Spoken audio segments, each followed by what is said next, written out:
De Waadzee. Het grootste tijgebied van Europa. Een plak van eb en vloed, van eindeloze grote zon- en modderbanken, dat miljoenen vogels fourageren en resten op haar trektochten. Een uniek stukje Nederland. Zo bijzonder dat het zelfs de status van UNESCO Werelderfgoed kreeg. Maar voor hoe lang nog? Want dit gebied wordt bedriegen. Troch us. Het Frieske Ternaert. Een Liedsdorp aan het voortnooien van Friesland. Lieds. Maar een groot verantwoordelijkheidsgevoel. Al jaren verzetten bewoners haren tjen wat onder haren voeten dreigt. De komst van een gaswinningslocatie. Voor de exploitatie van een gasveld onder de Waadzee. Ik ben hier naartoe gekomen om in gesprek te gaan met bewoners. En ik heb, mijn eerste vraag was eigenlijk dit project, dit proces, dit onderwerp. Het vraagstuk van gaswinning in het Ternaert loopt al heel erg lang. Wat is nu wat jullie het liefste willen? Wat heb je nodig? Dat was eigenlijk het eerste. En het tweede, en waar zitten de grootste zorgen? De angst voor Boeiendelgang is groot. Krek als de zorg om het verlies van de kostbare werelderfgoedstatus van het unieke gebied. Nog een uur van strijd, twijfel en discussies. Gaswinning of net? Nou ja, ik neem aan dat u daar hiervoor bent. U bent hier toch niet gekomen om niks te zeggen? Nee, maar goed, het is duidelijk dat het watergebied moet blijven zoals het nu is. En dat er dus absoluut geen veranderingen moet komen wat boringen betreft, wat kabels betreft en noem het maar op. Dat het absoluut op deze manier moet blijven. Dus gewoon van het water afblijven, heel duidelijk. De NAM, de Nederlandse aardoliemaatschappij, wil al jaren boren in dit gebied. Maar ze bindt tangelenrekken in het langste vergunningstraject dat Nederland eer kent had. Het geduld van de NAM wordt dus op de proef gesteld. Maar dat van de bewoners ook. Ja, Nederland telt heel veel gasvelden. Het grootste gasveld, het Groningenveld, is recent gesloten.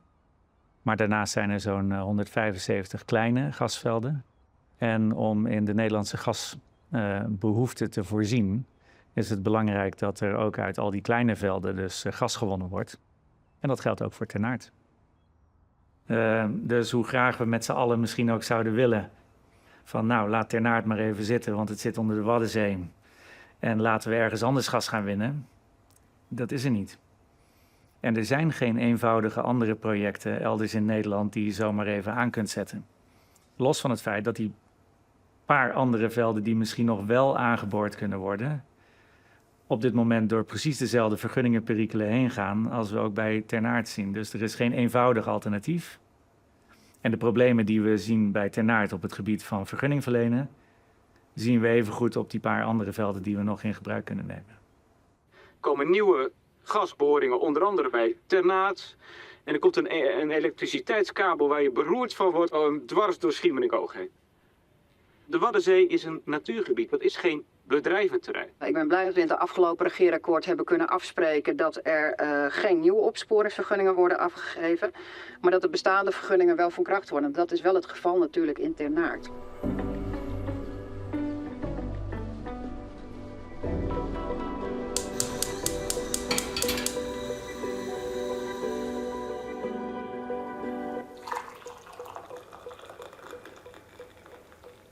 Wij zijn in september 80 hier komen wonen. Dus hier wonen we bijna 44 jaar. We dachten voor een paar jaar, maar we zijn blijven hangen.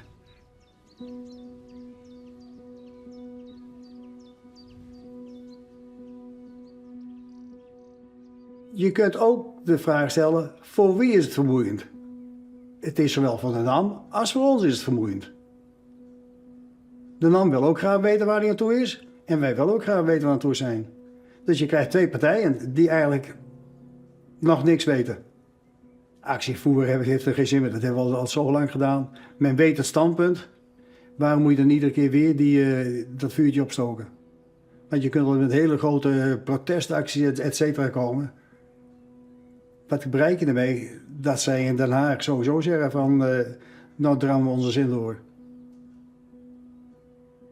Tenminste, die ervaring hebben wij dan.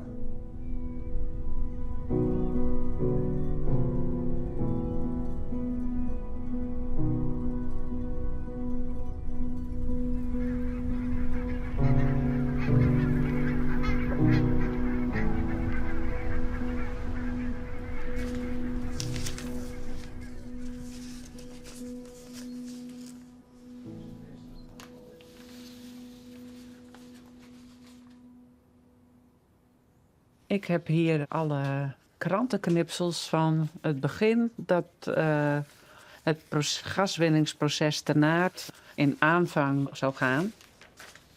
Dit is eigenlijk wel een van de eerste krantenknipsels die laat zien dat er verzet is in te Naert. Te Naert geeft tegengas, is ook huis aan huis verspreid. En dan, je had toen in die periode, dat is dus 2018... had bijna ieder huis in te Naert zo'n flyer achter het raam geplakt om te laten zien dat men tegen gas was.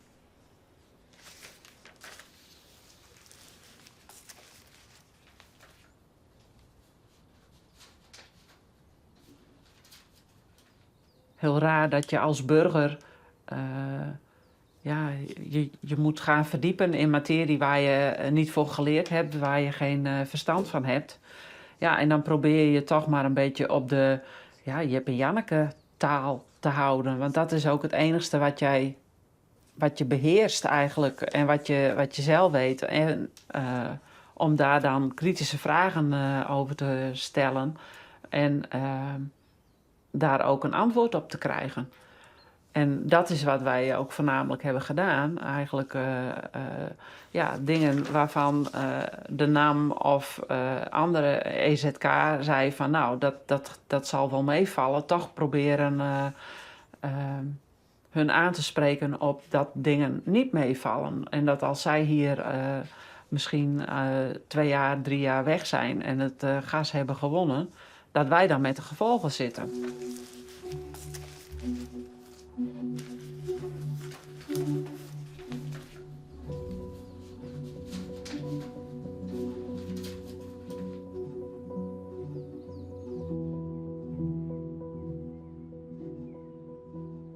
Als jij gas onder de Waddenzee weghaalt en er zou eventueel een daling gaan, dan verlies je wel het predicaat werelderfgoed.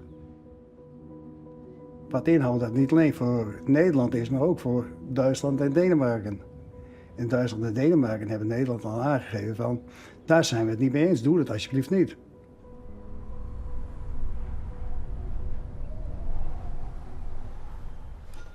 Oh, daar is Ria. Hey, hallo.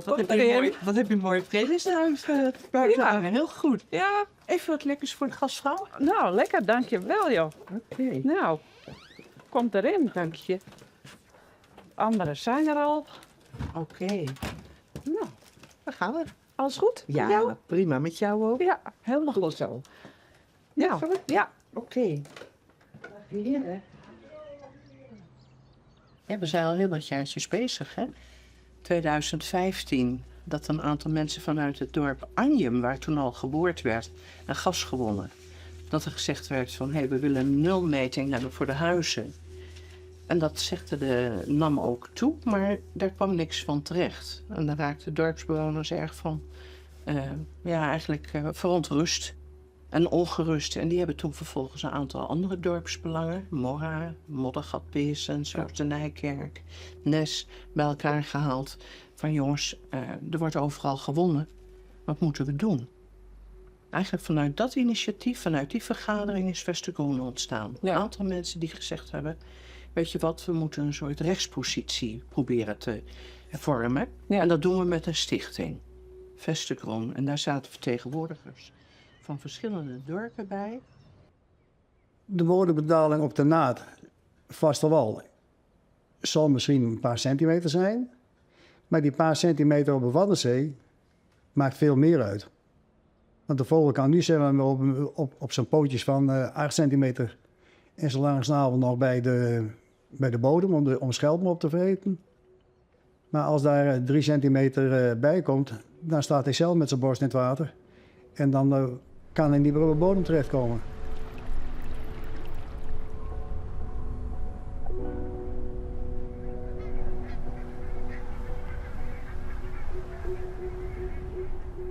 Ja, ik zie daar grote mosselbanken liggen daar. Er zit een grote groep, iets van 1000 rosse gutters ervoor. Maar we hoorden daar wat wulpen, schonnexes, tureluurs, rotgansen. Dus een behoorlijke diversiteit aan vogels van het wat die je hier ziet. En je hoort daar ook het mooiste geluid van het Wad. Die wulpen die aan het roepen zijn. Zo mooi. Er mag boeren worden, mits aantoond worden kan dat het boeren geen onvoorstelbare skeer aan het waardgebied tabrengt.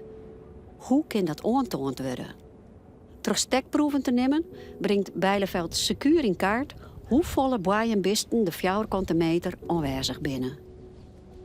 Liet ze sedimentmeesters ontbleedsje boven dat het type zaan, fijn, grof of eerder tussenin. Deze gegevens lieten dan action hokkerbisten waar gedijen kunnen. Dus niet een hele rijke plek hier. Maar zo doen we dat. Per jaar zijn 4.500 punten die we nemen. Dus elke 500 meter op het Wad. Dus het geeft een heel goed beeld van allerlei verschillende wadplaten in de Waddenzee. En op die manier kunnen we dus bijhouden hoe dat ook verandert. Dus ten eerste ook wat zijn de belangrijkste dieren op het Wad. Hoe verandert dat met klimaatverandering, zeespiegelstijging, menselijke activiteiten zoals gaswinningen, waardoor de bodemdaling is bijvoorbeeld. Dus zo houden we echt een vinger aan de pols van het Wad. Bodemdaling is vaak onderdeel van gaswinning. Dus in alle kleine velden in Nederland waar gas gewonnen wordt nauwkeurig gemeten hoeveel bodemdaling treedt erop als je miljarden kubus gas uit de grond haalt. Voor de meeste kleine velden, en dat geldt ook voor Ternaard, heb je het over het algemeen over een paar centimeter. Voor Ternaard specifiek moet je dan kijken wat betekent dat voor het Wad, dus de bodemdaling rondom het Wad zelf, maar natuurlijk ook de bodemdaling op land. Wat betekent dat bijvoorbeeld voor landbouwgrond? Nou, het Wad is een heel dynamisch gebied en we zien in de praktijk dat bodemdaling een van de vele effecten is in het Wad. En als je dus ook de natuurlijke zandtoevoer enzovoort bij elkaar optelt, zie je dat eigenlijk in het Wad niet een significant groot effect is. Hoi, dat wel leuk. Zijn er nog nieuws? Ja, wat volgens week deelbaris. Oké. Dus dit ja. Nou, en wie zal het wat ontmoeten? Ja. De NAM financiert onderzoeken van de NIOS en Deltares om beter inzicht te krijgen in de mogelijke ecologische en hydrodynamische gevolgen van gaswinning. Die gaswinning die wordt zodanig gereguleerd dat de vraag die je creëert door de extra bodemdaling, door de gaswinning, dat die binnen het natuurlijke meegroeivermogen valt. En zolang je binnen die marges blijft, denken we, op basis van wat we weten van die sedimentbalansen over langere tijd, dat het systeem daar geen last van gaat hebben. En als je dan kijkt naar de metingen in het Wad, op het Wad, dan zie je dat het gebied daar dus wel anders is geworden de afgelopen tijd. Dus daar zit wel een discrepantie. Nou, we zien dat in het bodemdalingsgebied zijn 2 dingen, dus op de kwelder zelf en op het Wad. Op het Wad zien we dat de korrelgrootte fijner is geworden. En dat de bodemdiersamenstelling is veranderd. Dat er meer soorten bodemdieren leven die normaal gesproken in wat diepere delen voorkomen. Als je dat vergelijkt in het bodemdalingsgebied ten opzichte van daarbuiten. De Waddenzee is een dynamisch systeem. Dat betekent dat die altijd aan het veranderen is. En die variatie, die hoort erbij. Ik bedoel, laten we daar geen misverstand over bestaan. Wat je niet wil, is dat je een trend in gang zet, waardoor het systeem langzaam één kant op gaat die, ik denk, wat je wel mag zeggen, met z'n allen negatief vinden. Dus als die voedselrijkdom van de Waddenzee minder wordt, dan wordt het belang van de Waddenzee voor trekvogels enzovoort wordt steeds minder.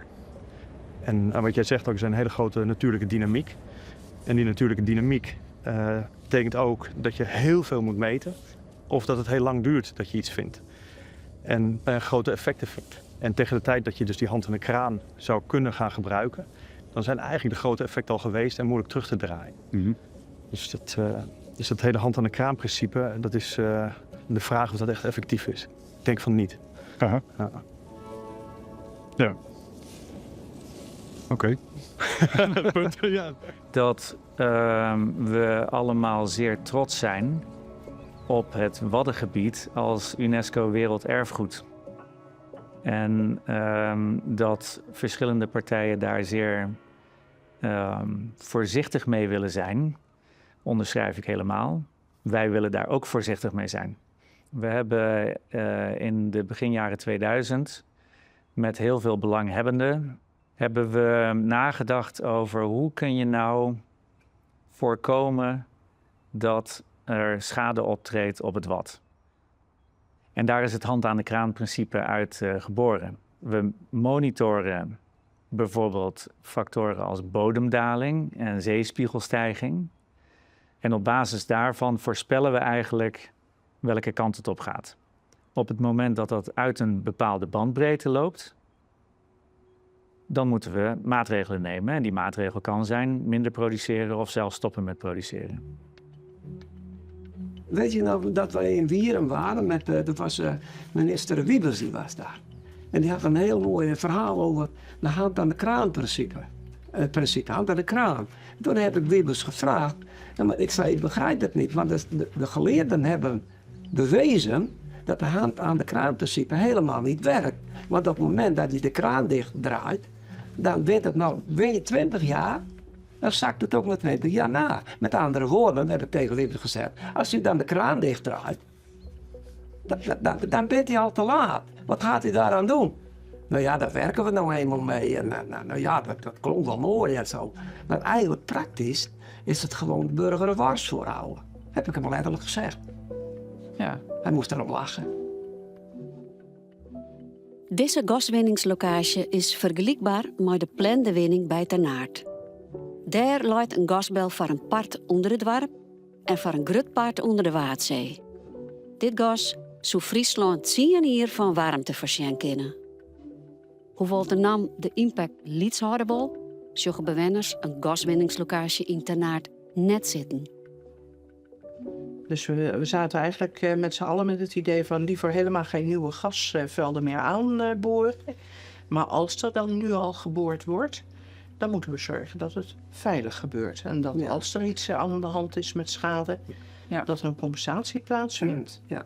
En dat er een schadefonds, niet een schadefonds komt, maar dat er een zekere compensatie van al die winsten die hier gemaakt werden, van die gasvelden, dat dat terug zou vloeien naar de desbetreffende gebieden. Hadden we ook een logo voor, hè? Precies. Produceren, prima, maar dan ook compenseren. Ja, precies. Ja, daar ging het om.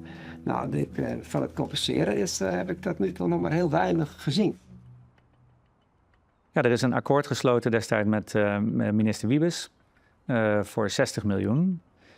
Dat is verbonden aan de gaswinning. Dus de aanname was dat er 10 jaar gaswinning zou zijn. En dat is 6 miljoen per jaar voor 10 jaar lang dus geïnvesteerd zou worden in de regio. Daarbij is ook de afspraak gemaakt dat binnen de regio, dus denk aan de gemeente, maar denk ook aan dorpsbelangen, andere belanghebbenden, landbouw wellicht, dat die samen zouden beslissen over hoe die gelden besteed zouden worden. Dat 60 miljoen euro in het vooruitzicht gesteld werd als er geboord en gewonnen wordt. Dat was eerst nog 400, hè? Ja.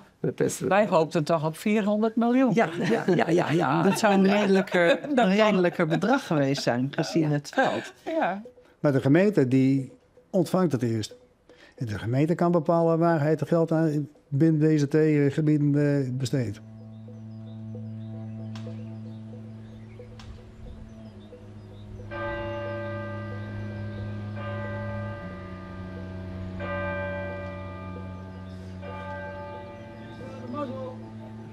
Hoi.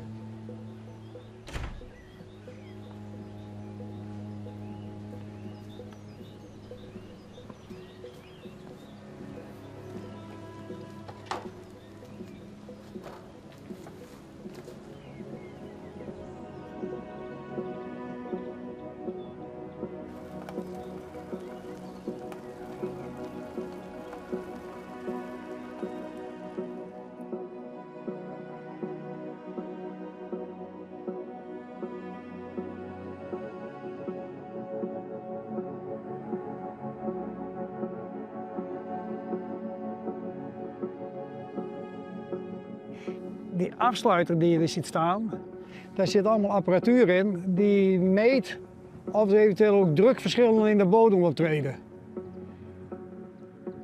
Maar ja, toen hadden we ook nog niet zo vreselijk veel last van bodemdalingen en dergelijke in Groningen. En hoe meer dat daar begint te spelen, dat ook meer Ternaert zegt van ja, wij zijn echt niet meer voor.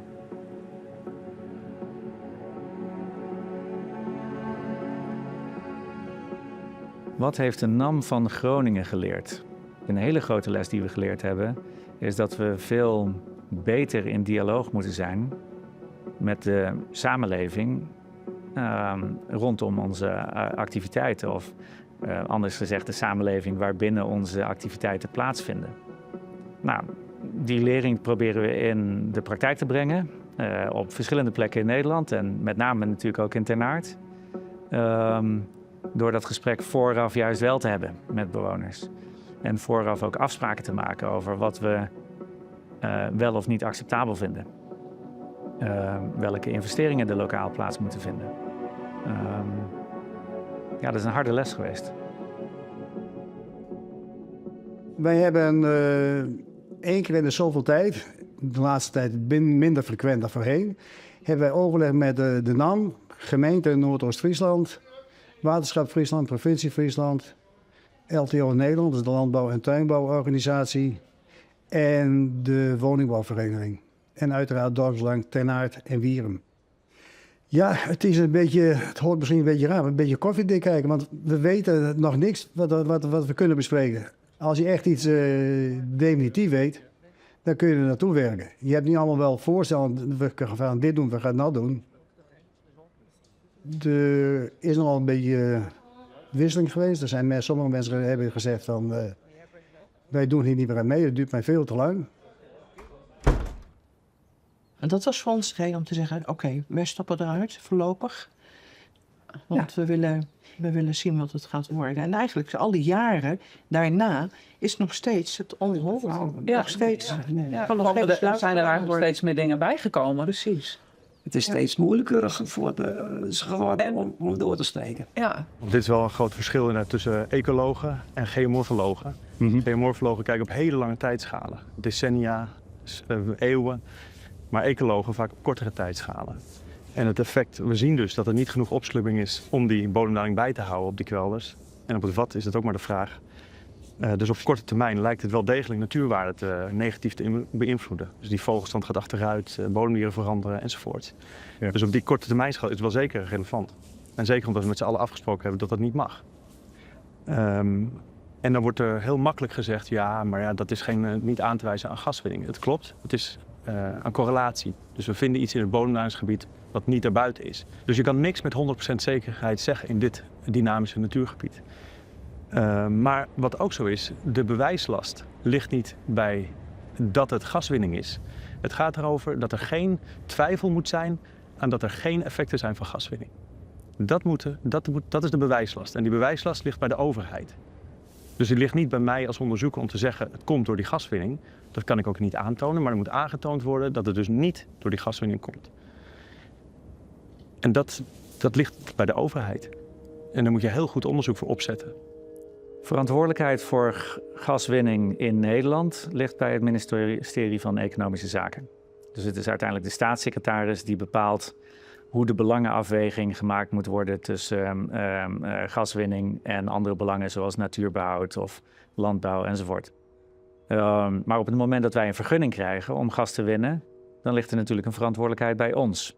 Om te zorgen dat die activiteiten conform de vergunning zijn in eerste instantie, maar ook dat ze op een maatschappelijk verantwoorde manier uitgevoerd worden. Dus ook in dialoog met de omgeving en met zorg voor die omgeving. Wij zijn een aantal maanden geleden naar de Raad van State gegaan. En hebben de staatssecretaris daar ook op aangesproken en gezegd van, er moet gewoon een keer een beslissing komen. Nou ja, dat leidt tot frustratie bij de NAM. Maar meer dan frustratie, dat betekent ook dat wij op een andere manier nu kijken naar investeringen in Nederland. En dat wij de ambitie die uitgesproken wordt door het kabinet om te versnellen met gaswinning minder serieus nemen. Men belooft iets en men doet het gewoon niet. Ja. En daar zorg je ook voor mensen die zeggen van eerst zien dan geloven. Ja. Maar waarom zou je niet vertrouwen hebben in de overheid dan? Zo zijn we. Dat zou een beetje al te maf worden. Maar maar ik bedoel, als jij vertrouwen wilt, dan wil je ook van de overheid vertrouwen. En ik denk dat de overheid het vertrouwen van ons burgers heel vaak beschaamd heeft. Op dit gasdossier zeker. En dan vertrouw je dan de overheid? Nee, ik denk dan dat je kunt zeggen van nee, wij vertrouwen de overheid niet. Ik bedoel, als jij als burger niet eerlijk bent of dingen nalaat, dan staat de overheid op de stoep. En moet jij betalen of... Maar andersom is het zo'n grote instantie om aan te spreken. Zij komen er altijd mee weg. En dat is voor mijn gevoel niet eerlijk. En ik denk dat dat nu wel de tijd is om dat ook op die manier... om hun daar op die manier op aan te spreken. Maar ik blijf er nog steeds bij 50 tot 50%. Het gaat wel, het gaat niet door. Ik durf echt geen zinnewoord over te zeggen. En ik blijf er altijd bij, zodra de handtekening eronder staat van... er wordt niet geboord, dan zeg ik van yes, nu geloof ik het. Maar niet eerder. Het gaswinningsproject in Ternaert duurt al heel lang. 9 jaar zijn we hier al mee bezig. En we hebben daar enorme zorg over. Een normale termijn zou een jaar of 1,5 moeten zijn. Ik heb overal in de wereld gewerkt. In de meest interessante landen. Dit heb ik nog nooit meegemaakt, zo lang. En als er iets is waar iedereen in de omgeving het over eens is, of ze nou voorstander of tegenstander zijn van de gaswinning, dan is het wel, neem nu eens een keer een beslissing.